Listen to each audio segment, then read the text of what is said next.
Hello बच्चों। आज मैं आप लोगों को क्लास 8 की जो आपके पास मैथ्स की एनसीईआरटी की बुक है ना, लेटेस्ट एडिशन की, उसमें आपके पास चैप्टर नंबर 8 है, algebraic expression and identity. Chapter वैसे हमने एनसीईआरटी से पूरा कंप्लीट कर रखा है। उसकी एग्जांपल ले लो, ट्राई दिस एक्सरसाइज, सब अपलोड है चैनल।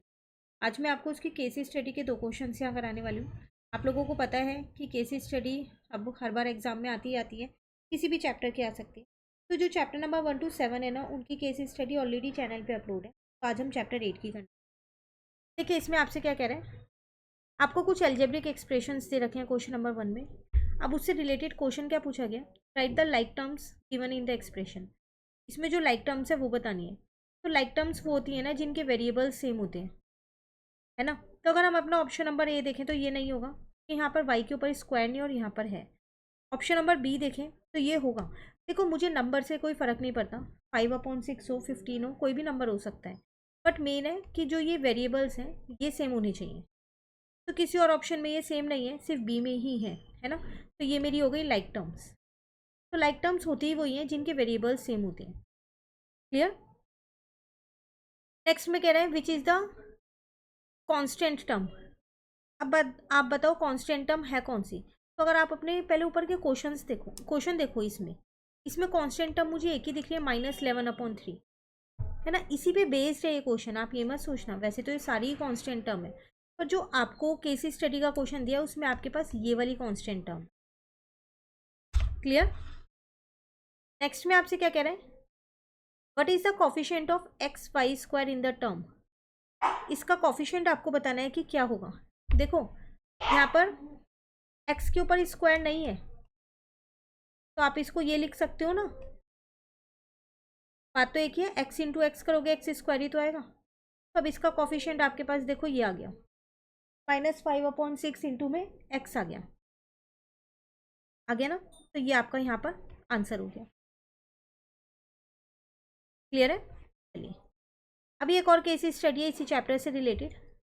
आपसे यहाँ पर कह रहे हैं A square minus B square जो है वो एक आइडेंटिटी आपको पता होती है, A plus B and A minus B की।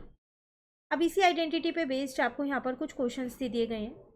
फर्स्ट क्वेश्चन में कह रहा है आपसे यहाँ पर वैल्यू ऑफ एक्स बताओ अगर if 25x is equal to this हो।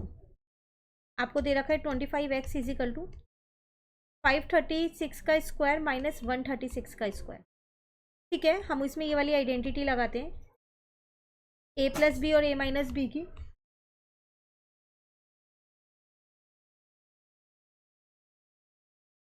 ठीक है ना। तो अगर आप देखें तो इन दोनों को अगर आप यहाँ पर प्लस करते हैं, 6 + 6 12 हो जाएगा, 3 + 3 6 + 1 7, 672 यहाँ पर आ रहा है आपके पास। अगर आप माइनस करते हैं इन दोनों को तो 0 0 4 400 आ रहा है। 25 को मैंने क्या किया, यहाँ पर नीचे लिया आई तो ये डिवाइड का बन गया, है ना। अब आप चाहो तो 400 को 25 से इजीली कट कर सकते हो 16 पे, और 16 को 672 से मल्टीप्लाई कर सकते हो। तो आपका आंसर कितना आ जाएगा, 10752 आपका आंसर आ जाएगा। तो ये आ गई आपकी एक्स की वैल्यू। ये आइडेंटिटी यूज करके ही निकालनी थी। क्लियर। नेक्स्ट में आपसे क्या कह रहे हैं यहाँ पर कि वैल्यू आपको फाइंड करनी है। अगेन आइडेंटिटी लग जाएगी, ए स्क्वायर माइनस बी स्क्वायर है तो ए प्लस बी, ठीक है, ए माइनस बी, है ना यहाँ तक। देखो, जब आप माइनस करोगे तो ये तो 1 आएगा, ये आपके पास आ जाएगा 19999। इन दोनों को इंटू करोगे, 1 से किसी को भी इंटू करेंगे तो वही आएगा ना। आपका आंसर आ जाएगा इसमें बी। क्लियर है। चलिए, थर्ड क्वेश्चन में कह रहे हैं कि बताओ ये किसके इक्वल होगा।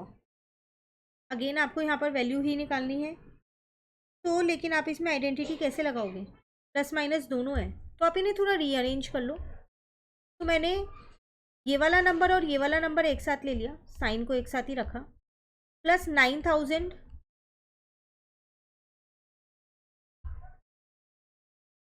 9000 का स्क्वायर और माइनस इसका स्क्वायर एक साथ ले लिया। क्या अब इन दोनों में आइडेंटिटी लगा सकती हूँ मैं, ए प्लस बी और a माइनस बी की सेम ऐसी इन दोनों में भी लगा सकती हूँ, a प्लस बी और a माइनस बी, ठीक है ना।